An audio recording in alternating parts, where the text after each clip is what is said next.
55, 56, 57, 58, 59, 60. 60. There are 60 seconds in a minute, 60 minutes in an hour, and in 60 years, there are over 31 billion minutes. Wow, that's a lot of minutes.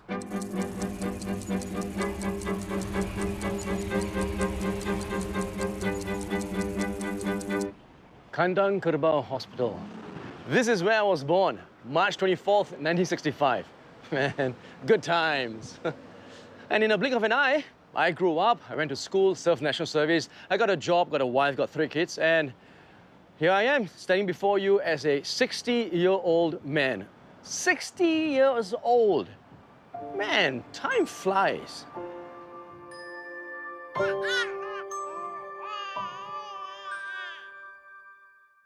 Oh, don't get me wrong, I'm not complaining. In fact, I am grateful. Oh, hi. Thank you. 160, right? 160. What was I saying? Oh yeah, I am grateful. I have had a great career hosting, dancing, singing, acting. 要面对跟我们一样的问题。It's either you have it or you don't have it. And I'm still doing all that on a part-time basis. But now that I'm 60, I can't help but wonder, what's next? Because 60 is a milestone, a crossroads. At least that's what I'm told. So is this the end of the beginning or just the beginning of the end? And it's not just about my career. Family is very important to me. This is my family. I know, for privacy reasons, I can only show you what they look like in the morning. My family has been and always will be my rock. They have supported me through all my highs and lows. I want to be there for them for as long as possible. I want to provide for them as best as I can. I want them to be proud of me. So to get some answers, I decided to talk to people of my mixed heritage to get some insights and perhaps even some direction for my journey going into my 60s. She said I'm very good. At what, I don't know, but... I am half Indian, quarter Chinese and quarter Japanese. So first stop, Japan. Oh my God, I'm here. It's a lot of people.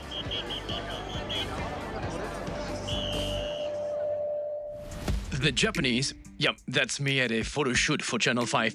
Anyway, the Japanese have a beautiful concept, ikigai, meaning finding purpose in life.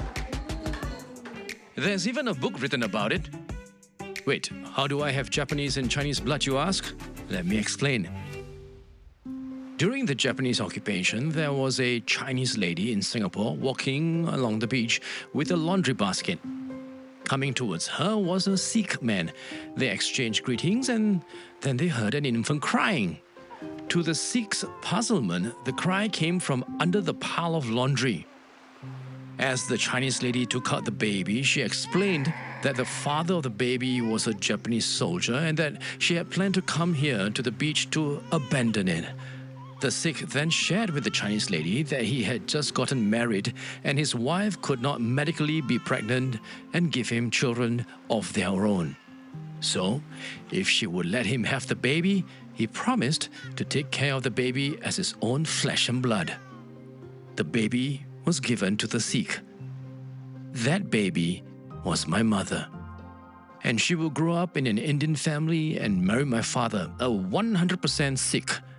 Mixed heritage explained. So back to me being in Japan. I spoke to a Japanese lady in Tokyo, Oba-chan. At 71, she found her ikigai by doing something she had never done before.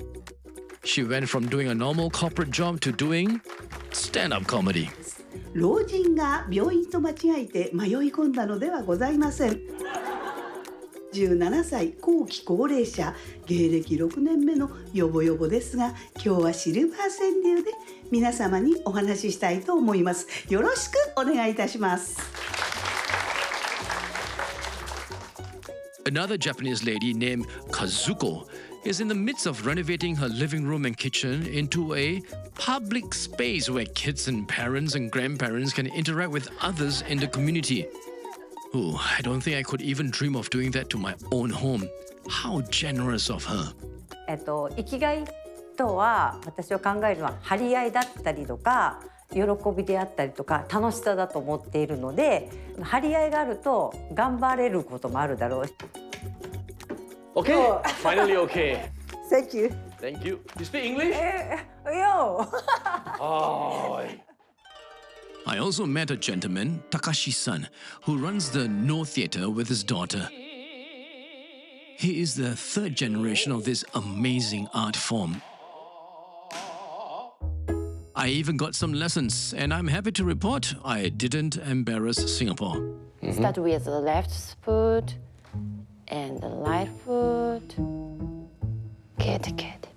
So that's ne. そうですね。 Like a moonwalk. Yeah. But here's the kicker.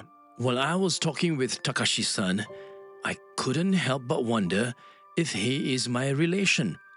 With all intent and purpose, he could very well be a descendant of my Japanese grandfather, which would make him my half-brother. Oh, I confess I got emotional, but I held back my tears.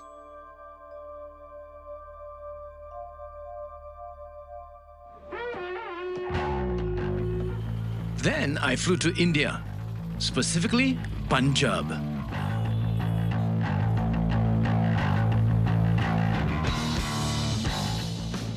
Wait, how do I have Indian blood, you ask?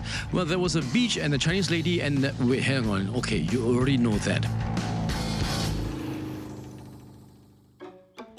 In Punjab, I talked with a fellow Sikh, Mr. Gurmit Singh, who has my surname as well, Virk. Virk? Virk, B-I-R. Maybe Virk. We are both same village, clan, Virk. Oh my goodness. Which is, if you think about it, very incredible because India has a population of 1.4 billion and my facilitator managed to hook me up with another Virk like me. Just to give you context, I have not met any other Virks in Singapore. I learned from Gurmit Singh that one of the most venerated and revered general of the Sikh Confederacy and his military force, the Dal Khasa, was Nawab Kapoor Singh. And he was also, yep, a Virk. You can imagine the pride that swelled in me. Oh, this looks good. I just hope I'm not spoiling the dish. Mr. Gurmit Singh found his purpose in life, providing free food to the less privileged and the relatives of the patients at a nearby hospital. And doing it quietly on the side too, as opposed to posting videos on social media to boast his good deed. ਤੇ ਆਖਰਕਾਰ ਉਹ ਵੀ ਜਦੋਂ ਬੰਦਾ ਇਸ ਦੁਨੀਆ ਤੋਂ ਚਲਾ ਗਿਆ ਤਾਂ ਉਹ ਸੰਬੰਧ ਟੁੱਟ ਗਿਆ ਉਸ ਤੋਂ ਬਾਅਦ ਇਕੱਲੇ ਹੀ ਜਾਣਾ ਇਕੱਲੇ ਆਉਣਾ ਤਾਂ ਜਿਹੜੇ ਫਿਰ ਲੰਗਰ ਛਕਦੇ ਆ ਤਾਂ ਮੇਰੇ ਮਨ ਨੂੰ ਇੱਕ ਬਹੁਤ ਵਧੀਆ ਸਕੂਨ ਆਉਂਦਾ ਹੈ ਵੀ ਇਹ ਮੇਰੀ ਫੈਮਿਲੀ ਹੈ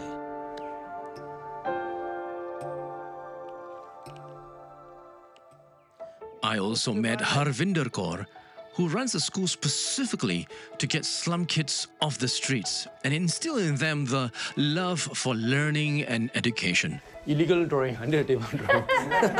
She even runs a blood donation drive in the school itself for the public to come and give back to the community. She herself has already donated 65 times. 65 times already? Yes. Are you sure you have enough blood? Yes. Wow, another generous soul. In Singapore, I came across a man, Mr. Lok. He had a diploma from NAFA for fine arts, but he was forced to work for his family business instead. Oh, the family business? Construction. Wow, satu geng ah. Yes, Mr. Lok was a contractor.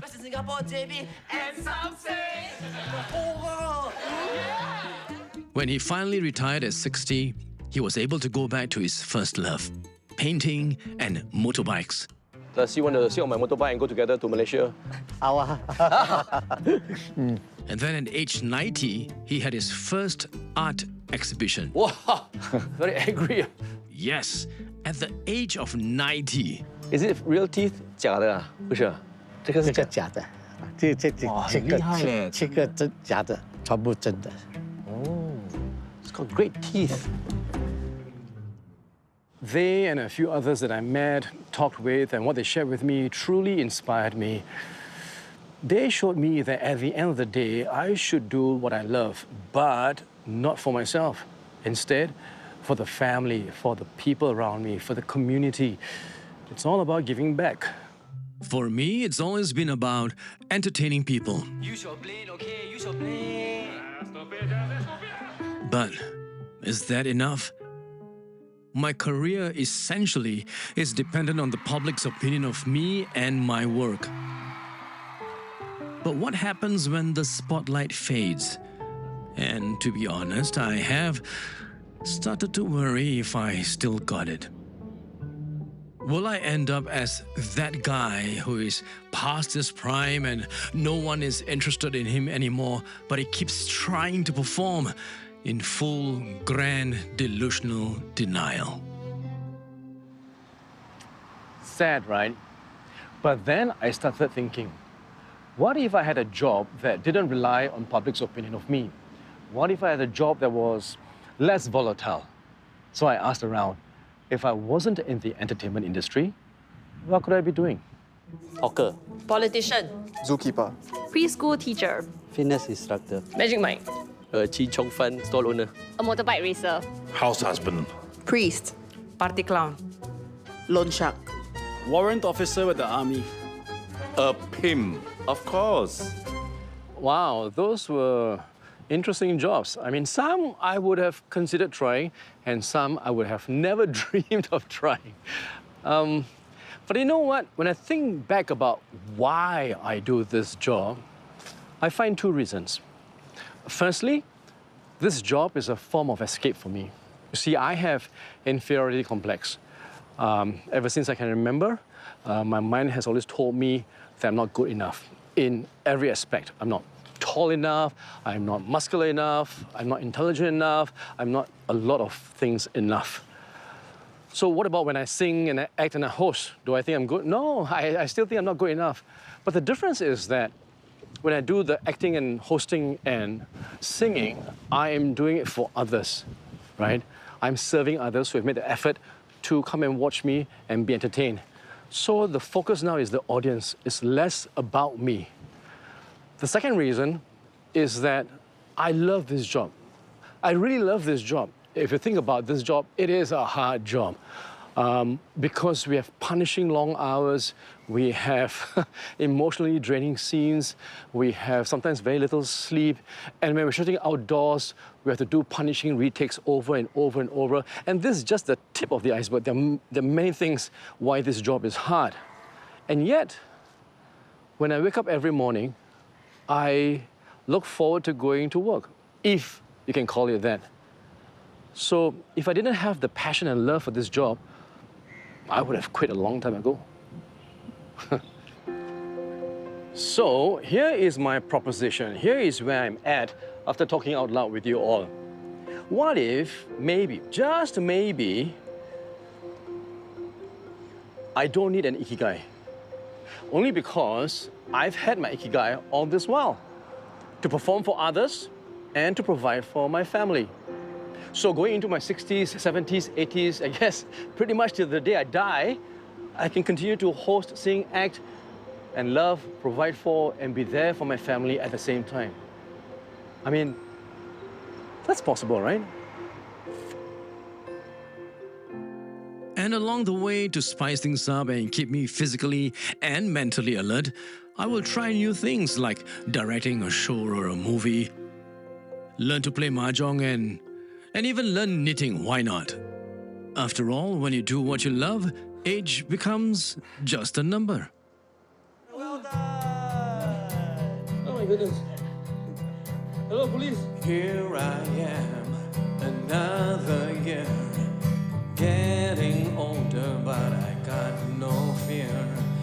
days keep rolling like a tide. I'm still learning, still alive. 60's just a number, that's all it is. A mile on the road where life still rage. I've got places to go and people to meet. A world of wonder. Still at my feet is the love that I give and the joy that I find. The moments that shine, the peace of my mind. I'm not counting the years, I'm counting the love. 60's just a number, I'm still rising above.